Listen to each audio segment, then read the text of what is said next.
മലപ്പുറത്ത് വളാഞ്ചേരിക്കടുത്ത മൂന്നാക്കൽ ഗ്രാമത്തിൽ ആരും പട്ടിണി കിടക്കരുതെന്ന് നിർബന്ധമുള്ളത് പ്രദേശത്തെ മഹല്ല് കമ്മിറ്റിക്കാണ്. സാമ്പത്തിക പരാധീനതകളുള്ള 10,000 കുടുംബങ്ങൾക്കാണ് മൂന്നാക്കൽ മുസ്ലിം പള്ളിയിൽ നിന്ന് എല്ലാ ആഴ്ചയും അരി വിതരണം ചെയ്യുന്നത്.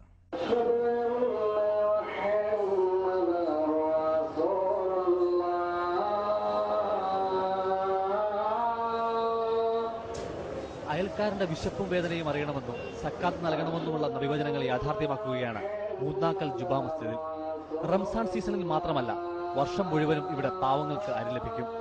മൂന്നാക്കൽ പള്ളിയിൽ നിന്നും കിട്ടുന്ന അരി കൊണ്ട് മാത്രം കഴിയുന്ന നിരവധി കുടുംബങ്ങൾ ഇവിടെയുണ്ട്. ഒരുപാട് ആൾക്കാർ, പിന്നെ ഞങ്ങളവിടെ ഉള്ള ആൾക്കാരൊക്കെ ഈ അരി കൊണ്ട് തന്നെയാണ് കഴിയുന്നത്. പിന്നെ മുസ്ലിമാണ്, ഹിന്ദുക്കളാണ്, അങ്ങനെയുള്ള ഭാഗങ്ങളൊന്നുമില്ല.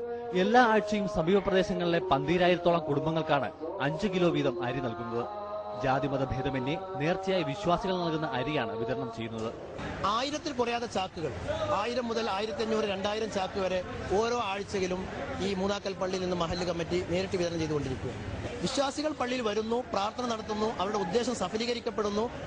ആ രൂപത്തിലാണ് ഇങ്ങനെ ഒരു മുന്നേറ്റം ഈ മൂന്നാക്കൽ പള്ളിയിൽ ഉണ്ടായിട്ടുള്ളത്. ഏതെങ്കിലും ആഴ്ച ഇത് തികയാതെ വന്നാൽ പണം കൊടുത്തു വാങ്ങാൻ പള്ളി കമ്മിറ്റിക്ക് പ്രത്യേക ഫണ്ടുമുണ്ട്. മൂന്നാക്കൽ പള്ളിയിലെ അരി വിതരണം പട്ടിണി മാറ്റാൻ മാത്രമുള്ളതല്ല, മതസൗഹാർദ്ദം ഊട്ടിയുറപ്പിക്കാനുള്ള ഔഷധക്കൂട്ടുകൂടിയാണിത്.